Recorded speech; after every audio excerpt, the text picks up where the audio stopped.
Hello friends, இப்போ நம்ம வந்து டீ போட்டு ஈவினிங் ஸ்நாக்ஸ் பண்ண போகிறேன். ஈவினிங் என்ன ஸ்நாக்ஸ் பண்ண போகிறேன்னு பார்த்தீங்கன்னா, வீட்டில் இருக்க கொஞ்சம் மரவள்ளி கிழங்கு இருந்தது, அதை அவிச்சு வச்சுருந்தோம்.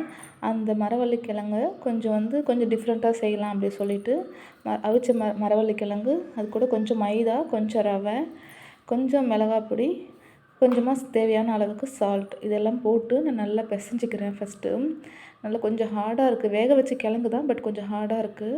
அது நல்லா கையால் மசிச்சு விட்டு நல்லா பிசைஞ்சிக்கிறேன். அதுக்கப்புறம் டீ போடுறதுக்கு ஸ்டவ்வில் வந்து பால் வச்சுருக்கேன். இப்போ நல்லா பிசைஞ்சிட்டு அது கூட கொஞ்சமாக லைட்டாக வாட்டர் தண்ணி தெளித்து விட்டு பிசைஞ்சிக்கிறேன். அப்படியே சைட் பை சைடு நம்ம பாலையும் பார்ப்போம். பால் வந்து இப்போ கொதிச்சிடுச்சு. அதில் கொஞ்சமாக டீ தூள் போட்டு கொஞ்சம் சர்க்கரை போட்டு நல்லா கொதிக்க விடுறேன்.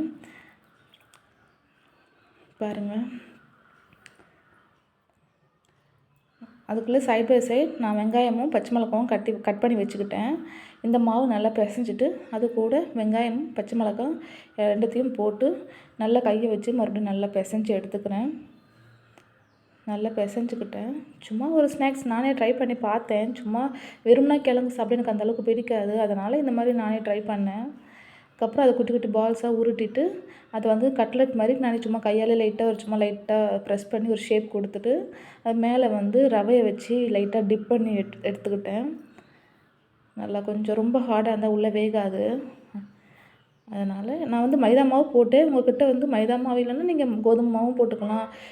நான் மைதா மாவு இருக்கவே நான் மைதா மாவு கொஞ்சம் ரவை போட்டு செஞ்சேன். அதுக்கப்புறம் ஒரு கடாய் வச்சு அதில் கொஞ்சமாக எண்ணெய் ஊற்றிக்கிறேன். அதுக்குள்ளே டீ போட்டு முடிச்சாச்சு. அதில் டீயை ஃபில்டர் பண்ணிவிட்டு நம்ம குடிக்க ஆரம்பிச்சிடுவோம். நான் அது செய்யணும்.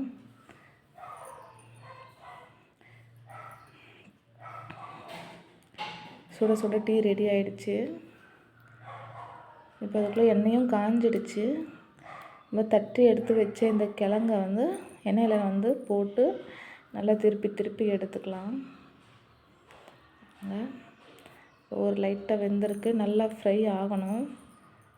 இப்போ வந்து நல்லா டீப் ஃப்ரை ஆகிடுச்சு. பாருங்கள் எவ்வளோ அழகாக இருக்குது பார்க்கவே. இது வந்து நான் எதுவும் பார்த்து செய்யலை, நானே சும்மா வீட்டில் இருக்க மைதா மாவு, ரவை, கொஞ்சம் சால்ட் அப்படி என்னென்னலாம் கையில் கிடச்சதோ அதை போட்டு தான் செஞ்சேன். மற்றபடி வேறு எதுவும் எக்ஸ்ட்ரா போடலை. பாருங்கள், சாப்பிட்டு பார்ப்போம் எப்படி இருக்குதுன்னு சொல்லிட்டு. டீயும் ரெடி, ஸ்நாக்ஸும் ரெடி. ஓகே ஃப்ரெண்ட்ஸ், பாய்.